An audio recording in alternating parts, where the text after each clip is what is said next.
Hi all, in this video we are just going to quickly look into what is actually this Compass. So MongoDB have something called Compass. This is nothing but the guide for MongoDB, right? So that is nothing but Compass. So if you want to download Compass, you can just click over here and you can download the Compass, and it actually helps you. It's just kind of a user interface for you for the database, and it helps you to discover the patterns, the outliers, and effortlessly query your data and keep your database streamlined, simple way to aggregate data. So all those features are basically given by MongoDB Compass. So once you download it, say you can easily download it's very easy. So when you click over to it, it will take you to your tools page. So here this is the MongoDB Compass guide download, which where you could do the download. So you could download it as an exe. Okay, so it's just a simple exe file which you can download, and you can like click copy it, and that you can do that. So this is a stable version which is there, so it's actually very clearly given which is a stable version there, so you can just download the stable version and use it. So as I already have this MongoDB Compass in my system, so I'm just using the same one which I have, right? So whenever you open your system, it will actually give you one URI. Okay, so this is your connection string. Okay, this is the local host which you will use for connecting to your system. So basically what you could do is that you can actually save and connect this, or you can simply connect this.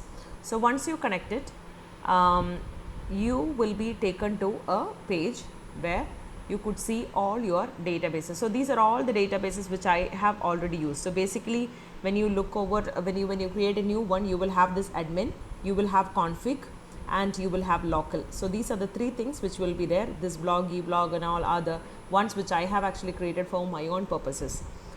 And the look and feel of this will be very simple, and you will have the queries displayed here, you will have your databases displayed here. So I have various databases. So in that, admin is the main admin database, and config is the default database, and local is also another database which would be there automatically, right? So now say if I click on the invent, so invent is actually a database, right? So invent is the database, and in the invent, so this is where we have been actually working in the last exercise, right? So in the last exercise we were actually working with this invent database. So in the invent database, if you could see this, I have actually created two different collections. So invent is one of the collection, inventory is another collection. Okay, so in this invent database I have two different collections. So say if I want to delete this drop collection, I can do this drop collection here. Okay, I can drop this collection. So it will ask me to type the name. So what you could do is that you can simply copy paste this, or you can actually type in yourself as well. So nothing wrong in that. You can simply copy paste here, and you can actually drop the collection. So that will be collected. So that immediate updation would be able to, you will be able to see that, right? So say just imagine that I want to create a new database. I will just create a new database. Say maybe I will give like a trial DB. Okay, so I will give it as a trial DB, and I want to maybe I will give it as a demo DB. Okay, demo DB, and maybe the collection name as demo collect. Okay, demo collection, right, is my collection name, and I am just creating a database. I am not worried about anything else. Okay, and here you can either export data. In export data, you can either export from some query results and all those stuff, or else you can actually add data. And normally actually it is given like type a query. This is for your filter, we will see that later. So say if you want to add data, you can either import a CSV or a JSON file, because whatever we use in the MongoDB is like BJSON is nothing but your binary JSON is nothing but BSON.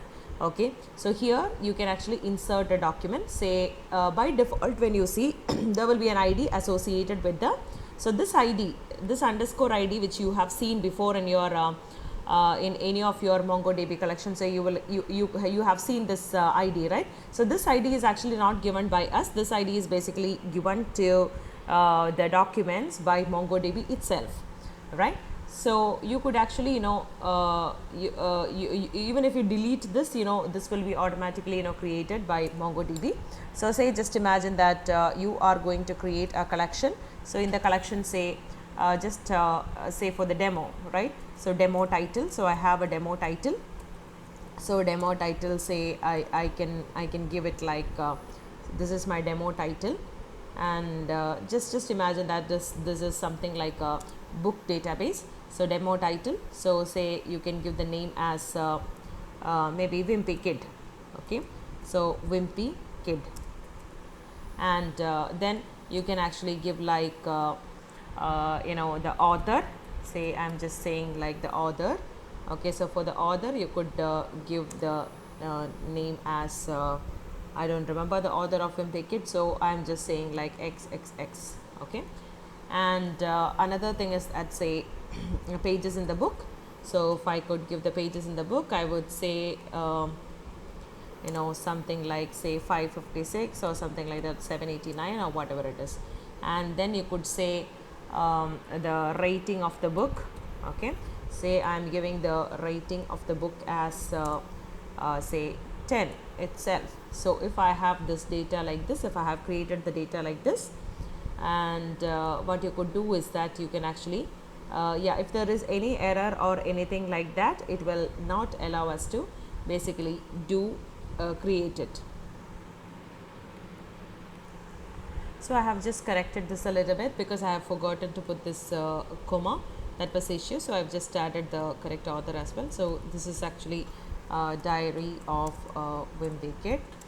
Okay, so this is the book. So I have added the genres, and as this is an array, and the rating, everything is added. So if I'm trying to insert, so when I insert it, you could say that even though I have removed this ID, you have actually created a new ID here. So this ID is basically given by the MongoDB itself, right? So like that you can actually add many records also. So I will try to add more number of records like this. So now I'm just copy pasting these values. I mean, like, you have a collection, and in each collection, you can have you are having basically, this is the first document, and this is the second document, and this is the third document, and this collection is basically closed. So after each collection, after each collection you have this commas. Okay, and you are inserting this, right? So when you look at here, so don't look at the names and all, it's just random names which is there. So you can actually export the data like this. Now say if you want to change, or this is for editing, this is for copying, and this is for cloning it. I mean, like, if you want to multiply it and if you want to delete it, all these things are basically possible. And yes, so that's all about. So when you look at each of your data which is actually included there, you could see that an ID is basically created. So this ID is basically given by MongoDB, right? And the other thing which you have to know is that yes, this is how you will actually see your data. And say if you want to filter, say if I want to filter all those data with the rating as rating field as 9. Okay, I can give the rating field as 9 here and go find. Yeah, because the rating is rating field as 9, and if I could give it as 9 and click on the find. Okay, probably the rating 9. Yes. Sometimes your database may not get connected. So in such cases, what you have to do is that, say, as you are actually doing it from within the local system, you can actually search for the services app. So in the services app, what you could do is that you can actually check for MongoDB server. So this MongoDB server has to be running. So only if it is running, you will be able to connect to the MongoDB Compass. So this is something which you have to keep in mind. So that's all. So we'll be seeing about various other applications here later. So till then, I hope you got a glimpse of how to use this MongoDB Compass. So thanks a lot. So give it a try and try creating different databases and see how it works. Thanks a lot. If you have any questions, you can always get back to me.